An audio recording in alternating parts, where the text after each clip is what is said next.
राजधानी शिमला के ऐतिहासिक रिज मैदान पर 77वां गणतंत्र दिवस समारोह पूरे उत्साह राष्ट्रीय गौरव के वातावरण में मनाया गया। मुख्य समारोह में हिमाचल प्रदेश के राज्यपाल श्री प्रताप शुक्ल ने राष्ट्रीय ध्वज फहराया और परेड की सलामी ली। इस अवसर पर मुख्यमंत्री ठाकुर सुखविंदर सिंह सुक्खू, पूर्व मुख्यमंत्री जयराम ठाकुर, वरिष्ठ प्रशासनिक एवं पुलिस अधिकारी, जनप्रतिनिधि तथा बड़ी संख्या में आम नागरिक उपस्थित रहे।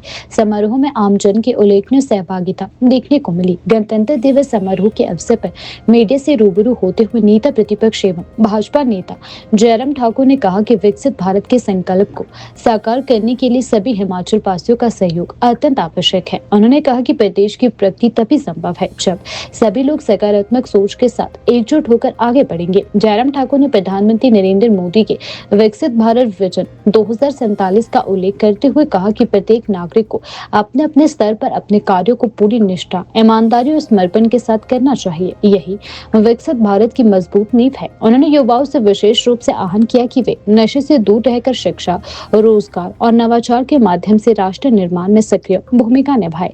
उन्होंने कहा कि नशा मुक्त समाज ही सशक्त और आत्मनिर्भर भारत की दिशा में मजबूत कदम है। वहीं गणतंत्र दिवस के अवसर पर मुख्यमंत्री सुखविंदर सिंह सुक्खू ने प्रदेशवासियों को हार्दिक शुभकामनाएं दी।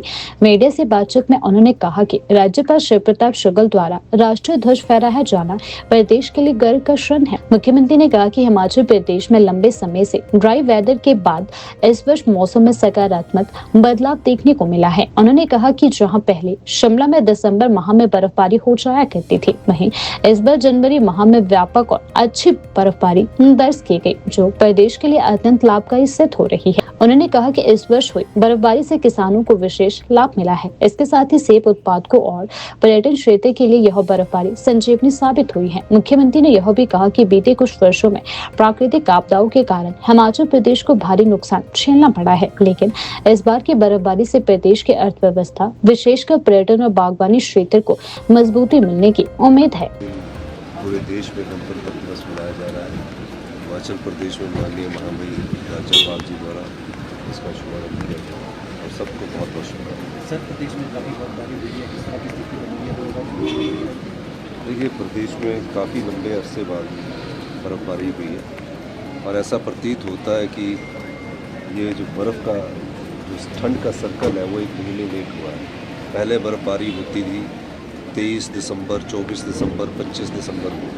अब जो बर्फबारी हुई है वो एक महीना लेट हुई है। क्लाइमेट चेंज का कहीं ना कहीं कुछ ना कुछ असर दिख रहा है, क्योंकि पिछले 3 साल से 2 प्राकृतिक आपदाएं आई हैं और एक और छोटी प्राकृतिक आपदा आई थी। तीनों साल लगातार आपदाएं आई है, क्योंकि 23-24 में कुल्लू मनाली में और पूरे प्रदेश में आपदा आई, 24-25 में रामपुर के सीमेज में आपदा आई और 25-26 में पूरे प्रदेश में आपदा आई।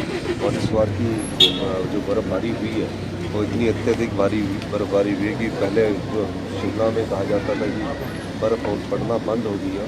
ये सब चीज़ों का असर क्लाइमेट चेंज के कारण भी है और हम इस परिस्थिति से लड़ने की दिशा में आगे टूरिज्म के लिए भी बहुत अच्छा है और एप्पल और किसानों के लिए भी बहुत अच्छा है, क्योंकि काफ़ी 4 महीने से ड्राई स्पेल चल रहा था और निश्चित रूप से उसका फ़ायदा भी जो बारिश हुई है, बर्फबारी, उसका फ़ायदा किसानों और बागवानों को बधाई देता हूँ, शुभकामनाएं देता हूँ।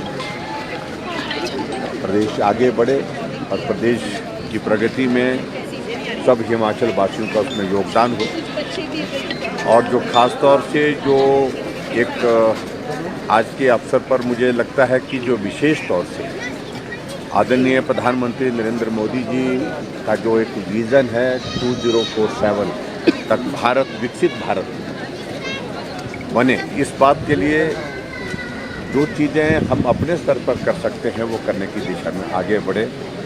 नशे से मुक्त हो ये प्रदेश, देवभूमि हमारा, और उसके साथ में हिमाचल प्रदेश आपदा के दौर में से बाहर निकल पाए। इन सारी बातों के लिए मैं आज देवभूमि के सभी देवी देवताओं से कामना भी करता हूँ और हिमाचल प्रदेश के सभी लोगों से इस बात के लिए आग्रह भी करता हूँ कि हिमाचल को आगे बढ़ाने में आप सबका सहयोग करें। तो मान के चलिए कि बहुत लंबा स्पैन रहा इस बार, वो ड्राई स्पैन रहा, बारिश काफ़ी अरसे के बाद और स्नोफॉल हुई, एक साथ ही हुई, एक बार में हुई और अच्छी हुई, जिसके कारण जो है बागवान सब खुशी है, प्रदेशवासी भी खुशी हैं और सबसे बड़ी बात तो है कि एप्पल की फसल के लिए, सेब की फसल के लिए और दूसरी फसलों के लिए किसानों के लिए बहुत बड़ी ये राहत है, बागवानों के लिए विशेष तौर से। और हिमाचल पर्यटन की दृष्टि से भी ये बर्फबारी बहुत उपयोगी होगी। बहुत दूर से देखा, मैं कल आ रहा था चंडीगढ़ से, मैं बड़ी संख्या में देखा लोग हरियाणा से, दिल्ली से, राजस्थान से, पंजाब से, यूपी से भी शिमला की तरफ जा रहे थे।